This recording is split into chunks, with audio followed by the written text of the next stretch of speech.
Hello everybody and welcome to TV3 and our Spartan Sports Report for this week. Our guest, as you can see, is Athletic Director Brent Duncan. Winter snow and games canceled and games postponed and rescheduled and officials notified. He makes the day go by quickly. So then kind of busy. Yeah, it was a long weekend. Of course, we were hoping we'd get some stuff in on Saturday, but unfortunately the weather has not cooperated the last 2 weekends. Yeah. So Right. it just takes a little bit of timing and communication and a lot of emails and a lot of text messages and phone calls to get things worked out. But we're getting there. For some of the changes. Well, we were supposed to play Guerin Catholic tomorrow. The Rushville Lady Lions got canceled, and it's a conference game. Based on their schedule and our schedule, tomorrow's the only day we really could get them in. We both open in the sectional a week from tonight. Last week of the regular season. And Guerin Catholic would get a bye, and we could coerce them into playing on Saturday and Friday, but it didn't work out that way. So we had to cancel the Guerin Catholic game, and we'll play the Lady Lions tomorrow night at 6 o'clock at their place. And then we'll come back home and get in the bus and go to East Central on Thursday to play the Lady Trojans down there to wrap up the regular season. And Michael will get them in and get them prepared for the Lady Marauders on Tuesday. Vernon's probably playing as well as anybody in the sectional. You know, New Pal's probably ranked. But it seems like in the last 7 years, don't ever seem to get a very good draw. It doesn't matter which sport it's in. We always seem to be the first team out of the ping pong hopper. So, but we'll start selling all of us at high school. They're $10, or you can purchase them at the door on game day for $6. The Lady Spartans and Marauders met early in the season, game 3, I think, of the season. Spartan didn't do well, but it's injured back then, didn't they? Yeah, I mean, Marley had been coming off mononucleosis and wasn't quite up to snuff, and you know, things just didn't flow well when she's not in the middle of the mix. And we were obviously playing a lot back in November, so. And as most teams are at this time, so hopefully we've improved and they've stayed the same, and we'll try to get down to one possession game to the end and see if we can't throw it in a bucket and score, you know. Sam, your assessment of the Lady Spartans in the recent weeks? Well, continued improvement. Yes. A little bit of a setback last Friday night with Pendleton Heights, but yeah, there's some things that went on in that game that were somewhat questionable at times, but they hung with them for the first half. And I don't know when that would come up after we defeat the Marauders. So that would be nice if possibly we could see them again. But the lady played well, and I think it's important for them to play well. The next 2 games being conference games. Yes. At Rushville is never easy, but there have been times over there where we stole one from them, and tomorrow night might be the night. And then East Central, I believe, leads the conference, and always a nice team. Coach Moore always has them ready.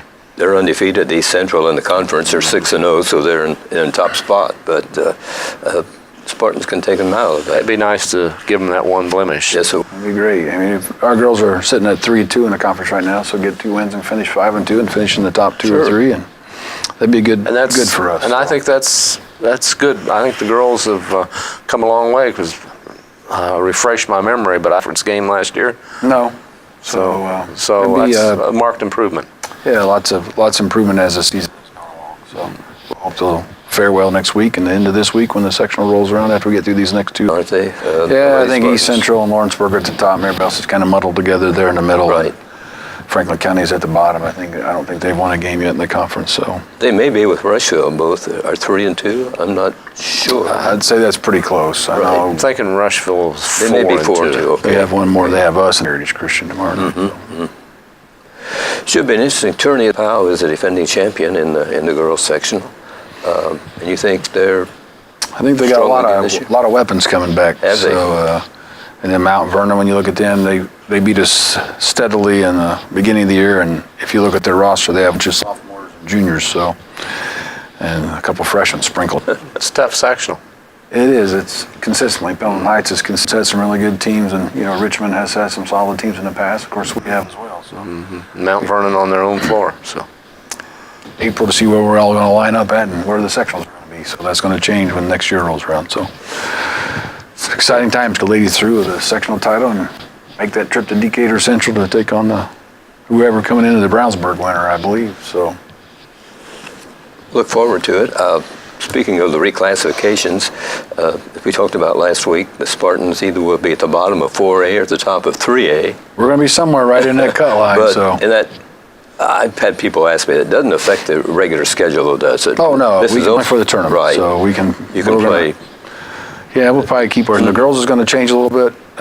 We probably are not going to renew the Guerin Catholic contract. It's up after this year, but we're going to be in a shootout with us and Decatur Central, Southport, and Ritter on the weekend that we play Ritter. So it'll be a 2-game affair on a Saturday at Decatur Central the year after that, and then our place the 3rd year and Gardner Riddle the 4th year. So Okay. something Sounds different. like a fun one. Something different. So it'll be Yeah, us. but some fans are confused when you talk about reclassifications. Correct. And That's just for the HSA tournaments. Right. So it doesn't affect anybody. We play.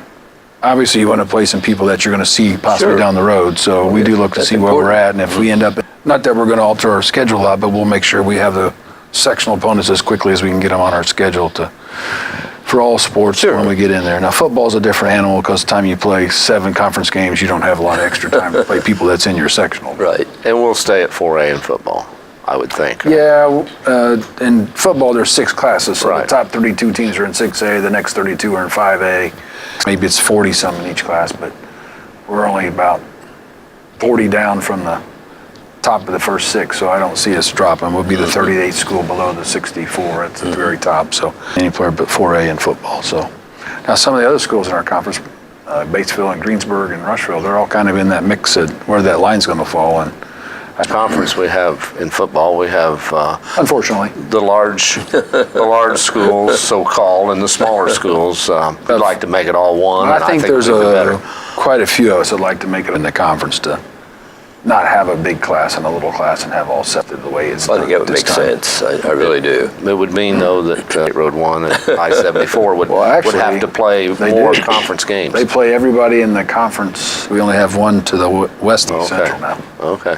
So East Central now plays Lawrenceburg, which they started last year. Rushville and Okay. East Central is not playing right now, so Rushville's decision. And the Previous classifications AD. toward the end of February will be announced. April, probably. Oh, okay, not Sometime in till- April we'll okay. meet, and that's information out to everybody. Okay, well, I know everybody's. As to where are we going to fall? It's like, well, don't know until the cut line comes in. So Wherever we're at, I know. we'll butter our bread and go. That's right. So we do the freshman invite that was last Saturday. This was supposed to play Tuesday, Wednesday, Saturday, and now we're going to play 2 games on Saturday. It'll be on Monday at Rushville, depending on how we fare in the first 2 rounds. So play 10:30 Saturday morning against Batesville, and then if we win that game, we play at 1 o'clock. So What do you We'll see know how about it the falls. freshman teams that will be? home earlier, and I did see that game, and that was a fairly easy win for us on the first game. Rushville would be Rushville and I can't remember who the East Central maybe. This next draw, both of those teams have beaten us, so we'll see how it goes if we Yes. get by. A little bit over 500, so the kids have done fairly well. So Some of the freshmen are playing JV ball and have a freshman on the varsity team every so often. So well, we took Coach Brown took 4 of the freshmen up to the JV to start with, so that puts kids at the freshman level that's got different roles to play. That's probably Sure. not played some of those roles in 7th and 8th grade. So a learning experience for them, gives them a little more skill to their game, I guess. If you join them next year, you got a little more added advantage because you got kids who do some things differently that they. Yeah, I don't think we've won that little tournament to the best of my knowledge. The girls won it a couple years, and the Strewing girls were. I don't remember if they were used to. It's kind of a C team game, so there are a few sophomores Yes. that have played in Yes. that. So, but they won it a couple years ago at Franklin County that year. So trying to figure out Franklin County, Greensburg. just for the fans that might want to go to Rushville Saturday. The freshman boys will play the first. Okay. So and then depending on if they win, it's at 1, and then you can come back and watch Central Saturday night here at the Bowl I suppose we ought to throw in weather permitting. with weather. We've had enough. We'll check sports this week at CHS on Wednesday. The ladies Spartan basketball will be at Rushville. We've been talking about quite a bit. They'll be taking the trip to East Central for the final regular basketball, freshman, JV, and varsity games at Mount And that's Bouquet. actually going to be their Hall of Fame night, so it'll be a little delay in part of the Oh, game. great. I'm at sectional at South Dearborn, so look to all of our wrestlers, all of them that are wrestling. So hopefully we'll bring home a few champions, and hopefully we can win the title. It'll be tough. great. We got a few weight classes we don't fill, so that makes it hard on us to win the team title. But Yeah, the fourth. maybe we can get some individual champions now that put people into their athletic Hall of Fame. This might be their first class of inductions, kind of like Richmond was. So we're in discussions at our Oh, place. yeah, I was to wondering if you develop were one, looking at so that locally. We are. Yeah, that would be So- good. That would be good. Yeah, hopefully it'll become a reality. The wrestling center. Oh, is it at South Dearborn? It's at South Dearborn. Okay, it'll be starting at boys basketball with Indianapolis North Central at Spartan Bowl, and the varsity follows. Indianapolis coming to Connorsville. Yeah. Coach Brown and I talked, and if we're going to continue to be successful and get to the next one of the Indianapolis schools, though we don't have an opportunity to play. So we dropped Indianapolis Manual and Centerville and picked up North Central and Lawrence North. So a little beef up in the schedule compared to where we're at. Lawrence North is ranked in the top 5, I think, right now, and they'll be coming in a couple weeks on February the 2nd. And that's that Jack Kiefer's team. He's been their only head coach since the inception of Lawrence North High School. Second winningest all-time coach, I believe. Yeah, he was at my Tribal High School when I 600 was an 8th grader, so it's hard to like something range, I think he's at. He's probably right behind Jack Butcher Right from behind. Lagodi, who's probably got 800 and something. I don't know exactly what his total is, but Yeah. by far the most winningest coach in the state of Indiana. I think he coached about 40-plus years. What's the other guy's name that's right up there with them at one of the Bloomington schools? Oh, J.R. J.R. Holmes. Holmes. Yeah, he's knocking on the door of Jack Butcher, I believe. Article I read. Gee, So Been there a those are while. probably the top 3 right there. I would say in the wins column, that's still active. that's a lot of That's basketball a lot of games. basketball. Well, you think if you played 20, that's at least 40. I know they get a few more than 20 in, but maybe 35 at least for all of them.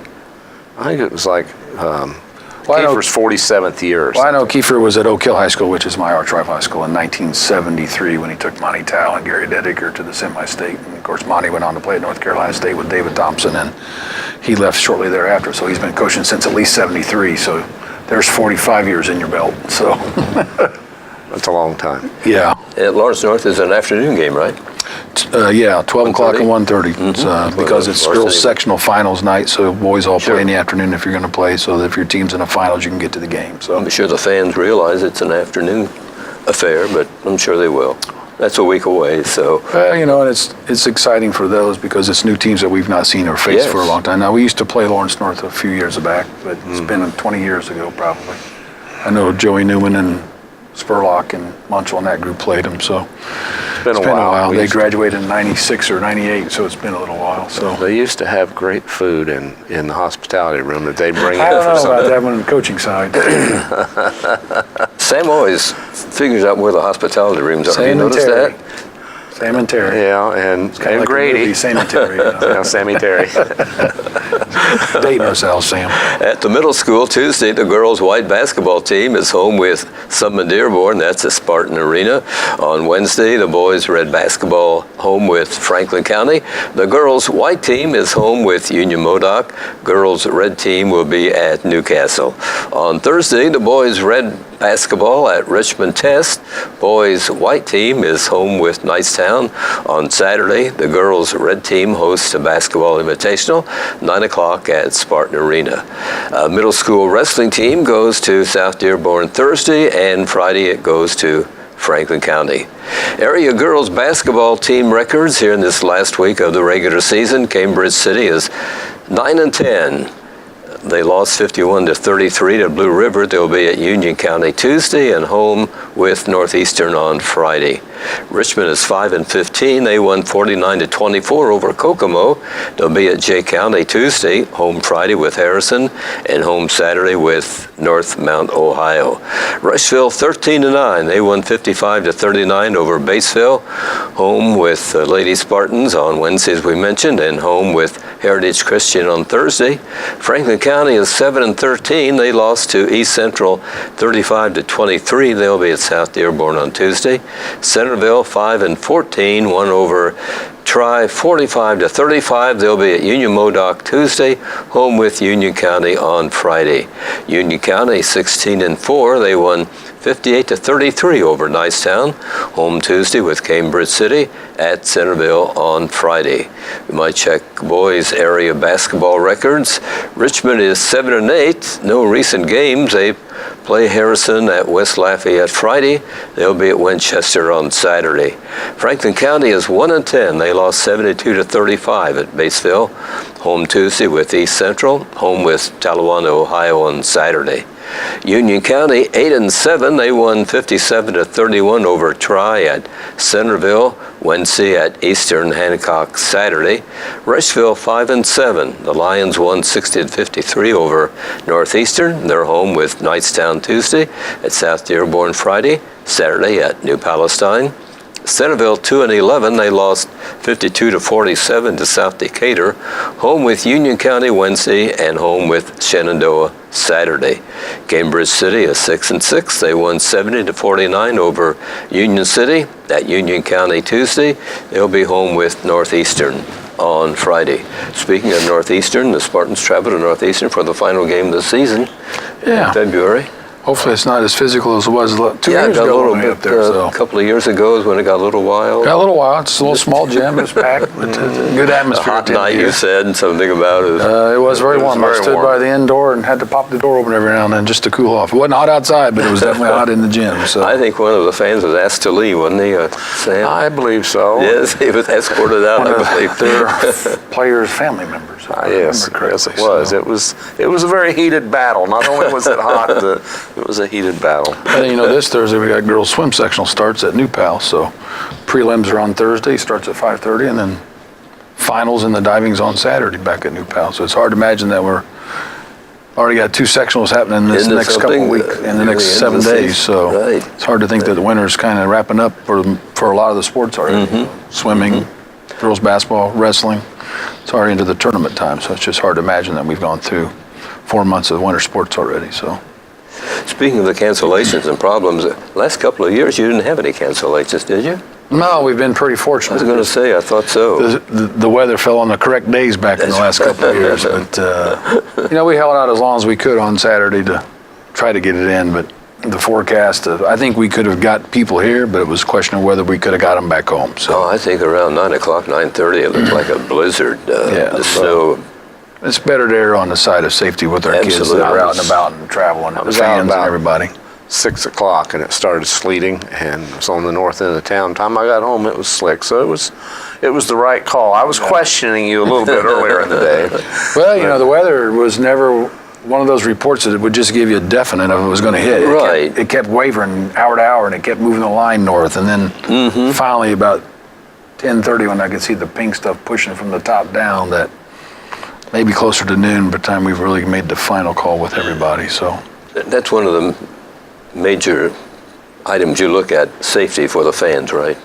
yeah, I mean, you don't You want don't want anybody to come to the game and end up getting hurt. You want your kids out in the dark Absolutely. and slipping on a black patch of ice and causing problems, or a bus getting stuck on the road or knocked off the road. And then if officials make an advisory that you're not to be on the roads, that adds to it and everything. Yeah, once you get to that level 2, then it's not essential travel to go That's to a right. basketball game. Some of our surrounding counties get to that level 2 quicker than we do. Then if we're traveling, then you can't even go through their county. So you might be yellow, but they're orange, and then you're kind of That's stuck. a good point, So, right? I don't know if they count basketball game or wrestling matches or swim meet essential travel. It's pretty essential. Depending on who you're talking to. So, You have a problem with officials when you have to reschedule games? yeah, yes and no. It just depends. I'm sure there's always officials out there, but sometimes you worry that if they're open, there's a reason why they're open. So, but most of the time you got a big enough barrel of officials that you're confident in that you can find a game. For example, the Batesville game, which got moved from last Saturday to February 5th, the crew that we had all have games that day, and they're from the Bloomington area, so they're not traveling here. So I had a guy that had called me that Coach Brown said was okay, and so I said, hey, are you guys open on the 5th of February? And by chance, they happen to be open on the 5th of February, and Scott West knows a couple of them, and Scott's a highly ranked official in the state of Indiana, so That's good. we're fortunate to get a good crew coming in, so we always try. Is it a collaboration with the coaches when you try to get officials? I won't say no, but yes, but they have to rank the officials each year for the IHSA. So anybody they rank 5, I write their names down, and then we try to get them here. 5's the highest you can rank them. So if they think they're state worthy, then they're 5s and 4s get some calls. If you're 3s and 2s, you may not get as many. But so we try to get the officials in that, and plus you don't want to see the same guys year in, year out, every year. Right. It's always good to have a different face coming in. Of course, a lot of our officials have been here enough that they all went to opening night game because they like the atmosphere. But we've got a lot of other games just like that. So, It's always fun, the ones that we don't see or haven't seen, and we have that occasionally, and it seems like more and more. Where I am, where I stand for the national anthem, they're kind of right in front of me, and to see them, just looking around the bowl with the pregame it'd be nice for our festivities. fans to actually go out and see what it's like at other places that don't typically follow us. It's not. It's a rare thing to have a crowd like we typically do for a boys' game, and we'd like to get the girls to the same point in that with our fans coming in and supporting the girls as much as they do. And we do have a good girls' crowd at home. But if you go to some of the other schools and see what's in the stands, and we have more fans as the traveling people than the host school has as their home kids playing in front of them, I don't know how lucky our kids understand that they have it. So, We were talking about a couple of Indianapolis schools coming in too, and they don't see typically they don't travel very well either, no, fan-wise. Fan-wise, and then when we've gone there, many times we take more than they have. So I think it's kind of fun when they come to our place and see how we here in small town support our kids. Yeah, it'll be different style of basketball, but things are getting to close. And When you were a player, what's it mean to have a lot of fans supporting you? You guys feed off their energy and. Well, I think everybody's different. It depends on how you focus. So some people hear the crowd all the time, and personally speaking for myself, I don't really remember the crowd. I know they're there, and you appreciate, but you definitely know when they're not there. So there's a big difference. It's the same with like the cheerleaders. We know when they're there, Yes. but we definitely know when they're not there because it's a different atmosphere. So everybody's a little different. And it depends on if you're a raw guy or if you're really tuned in and focused. I can honestly say that when I played, I heard the coaches, my teammates, and that's about it. And that's where the focus was at. That's just how you tune yourself in. So When you run out onto the gym and the crowd is cheering, the band is playing, what's that do to a player? Tell me. well, if you got some thrill about the game, you got little butterflies inside of you. No matter how. Okay. I always try to tell kids if you don't get butterflies, it's not important. And you got to learn how to use the butterflies the right way instead of intimidate you. But it's still important to if you get a little nervous about every game. Sure. It's when it doesn't mean much. You're out there, it doesn't. And everybody's a little different, but so I can't speak wholeheartedly. But if you have those butterflies, it's a good thing. So You can almost tell during the warm-up what's going on inside of these kids.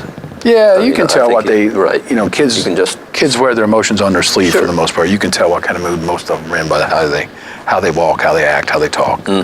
So hopefully they're excited about coming out and playing no matter what sport it is. I mean, you're playing because you love the game, I would hope. When I talk to kids at the end of the season, ask them about wearing a Spartan uniform, running out of the tunnel with the crowd, it's always the same. I mean, it really builds the kids up. It does. I ask them the same things. Yes. It has to be one of the better atmospheres in the state. If I was, and I'm biased, but I can't find too many more that I think would be any better atmosphere to play in front than all the fans of Spartan Bowl, no matter who you're playing, boys, girls, whatever. Yes. So It is the Grand Palace on Grand. maybe we should rename that. You got some naming rights for that? Put some signs up. There we go. Right. I saw that written in a publication somewhere after we started saying that, which I thought was kind of cool. That's We've had a great. couple of people come in and do some stories about the bowl and publish things. So Yeah, it's a great place to play basketball, no doubt at all. Going back to the officials, I kind of watch the officials a little bit. I notice they never look at the scoreboard. That's the least of their worries, isn't it, what the score is? I would hope it wouldn't come into play. I don't think they anywhere, do. so- I mean, I watch them pretty often, and I very seldom see them glance up at the scoreboard. And I think a lot of them will tell you that they don't really know the score of the game from the people I talk to. Now, I'm sure they look when it's getting close to the end of the period to look at the time, but they don't really look at the score to see what the score of the game is. I mean, At least I would hope not. well, I was going to say that makes for a good official, I would think. Well, a good official is the one that walks off the court and you don't remember they were out there. Exactly. Yes. So it's the one that you recognize all the time. And then I it's a remember little the ones that were out there Friday night. I was selling T-shirts, so if you're interested in buying a Beat Cancer and Fourth Quarter T-shirt, you can go online at Beat Cancer in 4 at itemorder.com. It's through the Sportsman store, or you can call us at the athletic office, and we have a few out there that you can purchase. Yeah, that $10. game's coming up soon. February 15th at Franklin County this year. Again, like I said, last year, the two of us together raised $18,000 for the American Cancer Society. Unfortunately, we only raised 6 of that, and Franklin County raised 12, so we'd like to do a little bit better than that this year. So if you want to donate or come and buy a shirt, we'll have some at some ball games. Bertie McKenna will be there with all of our troop, and some of our student and council kids will be there. And we got dry fit shirts and short sleeve, long shirts, short sleeve t-shirts, long sleeve t-shirts, short sleeve drive, long sleeve drive, and hoodies. So Need to wear them down to Brookville. wear them all. They're white with red and blue writing on it. Unfortunately, it's got a Wildcat head on it, but that's the way it is right now. So both teams have the Spartan head and the Wildcat on there. Same It's a shirt design. well-supported event. It really is. People really support that well. Yeah, and that's exciting for our community Sure. and their community to both give back. The cancer is that one thing that affects no matter who's there, and you never know when it's going to pop up. And we kind of talked about that last week as well. So Yes. it's an exciting time. So hopefully we'll win the game, and hopefully we'll win the trophy for raising the most money.